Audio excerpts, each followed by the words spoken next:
In this video, we're going to be talking about Ecamm Window Management.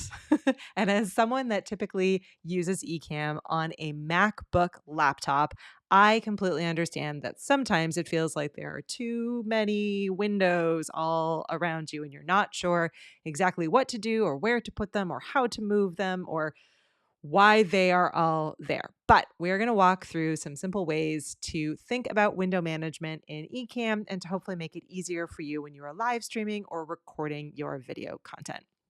The first thing to keep in mind is that Ecamm windows are all adjustable, removable, findable. So you're not going to mess any of this up as you're getting used to what works best for you. And every single configuration is really personal. So it depends on what you're doing in Ecamm and what windows you actually need open.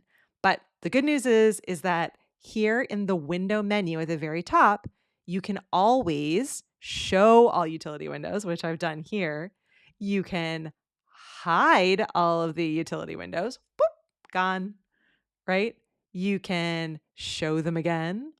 You can arrange them and have Ecamm position them however you want Ecamm to position them.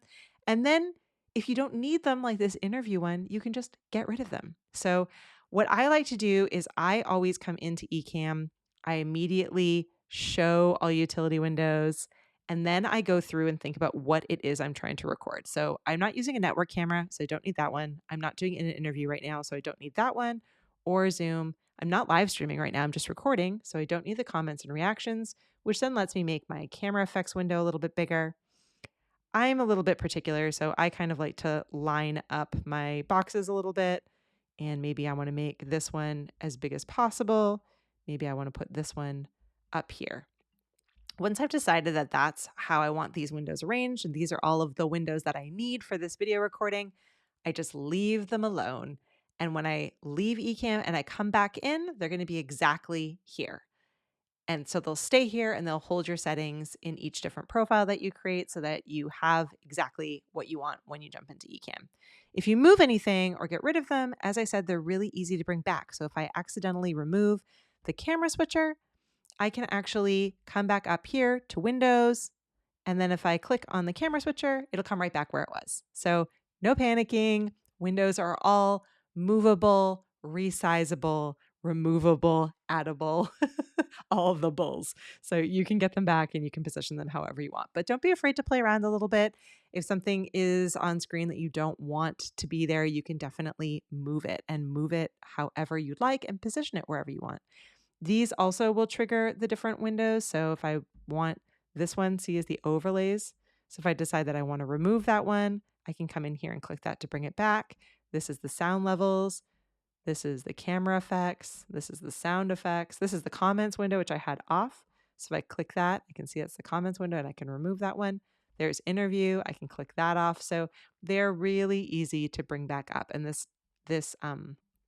the gear at the very bottom will actually bring up your preferences menu, which is an important one if you want to make sure that all of the preferences are set the way you want for your recording. So you can make any of those changes. They will hold as long as you want them to, but you can always change your mind and move them however you want.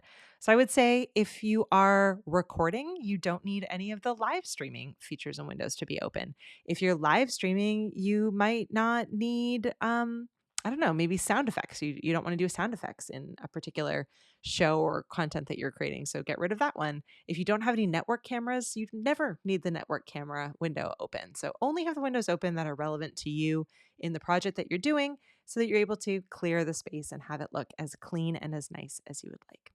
But that's Ecamm in a nutshell and how I approach and think through Windows management. I hope that video has been helpful for you.